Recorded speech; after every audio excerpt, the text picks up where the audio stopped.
कामदा एकादशी वराह पुराण में भगवान श्री कृष्ण और महाराज युधिष्ठिर के संवाद में कामदा एकादशी का महात्म्य कहा गया है। महाराज युधिष्ठिर श्री कृष्ण को कहने लगे, हे यदुवर, कृपया मेरा प्रणाम स्वीकार करें। चैत्र मास के शुक्ल पक्ष की एकादशी का वर्णन करें। इस व्रत की विधि और उसका पालन करने से होने वाले लाभ का वर्णन करें।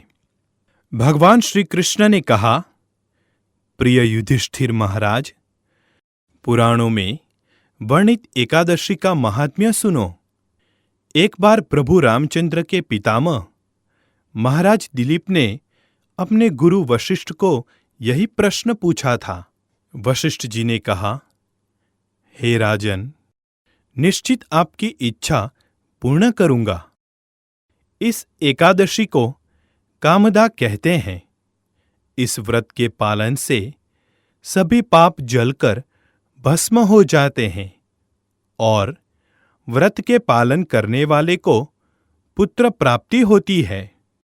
बहुत वर्ष पहले रत्नपुर अर्थात भोगीपुर राज्य में पौंडरिक राजा अपनी प्रजा गंधर्व किन्नर के साथ रहते थे। उसी राज्य में अप्सरा ललिता अपने गंधर्व पति ललित के साथ रहती थी। उनका एक दूसरे पर बहुत प्रेम था। प्रेम इतना प्रगाढ़ था कि एक क्षण भी एक दूसरे के बगैर वे नहीं रहते थे। एक बार पौंडरिक राजा की सभा में सब गंधर्व नृत्य और गायन कर रहे थे। उसमें ललित गंधर्व भी था। पत्नी सभा में न होने के कारण उसका नृत्य और गायन ताल में नहीं था। वहां प्रेक्षकों में कर्कोटक नाम का सर्प भी था। उसने ललित के विसंगत नृत्य और गायन का रहस्य जाना और राजा को उसी प्रकार बताया। राजा बहुत क्रोधित हुए। उन्होंने ललित को श्राप दिया, हे पापात्मा, अपने स्त्रीपति कामासक्ति के कारण तुमने नृत्य सभा में विसंगति निर्माण की है, इसलिए मैं तुम्हें नरभक्षक बनने का श्राप देता हूं। पौंडरिक के श्राप मिलते ही ललित को भयंकर नरभक्षक राक्षस का रूप मिला। अपने पति का भयानक रूप देखकर ललिता को बहुत दुख हुआ।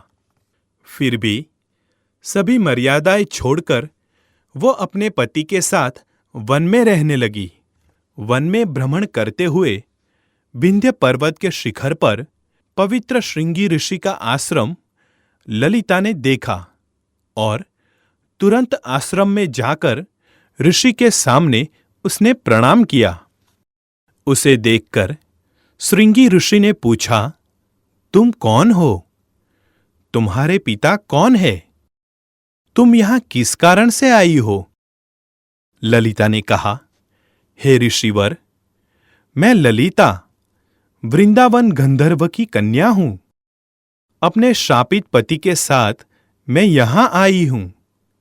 गंधर्व राजा पौंडरिक के श्राप से मेरे पति राक्षस बने हैं। कृपया इस श्राप से मुक्ति मिलने का उपाय कथन करें, जिस प्रायश्चित से मेरे पति की राक्षसी योनि से मुक्तता हो।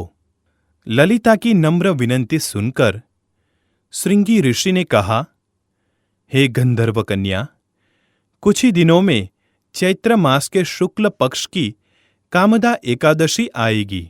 इस व्रत का तुम कठोर पालन करो और तुम्हें मिलने वाला सभी पुण्य अपने पति को अर्पण करो, जिससे वो इस शाप से मुक्त हो जाएंगे। ये एकादशी सभी इच्छा पूर्ण करने वाली है। हे राजन, ऋषि के कहने अनुसार ललिता ने आनंदपूर्वक और कठोरता से इस व्रत का पालन किया।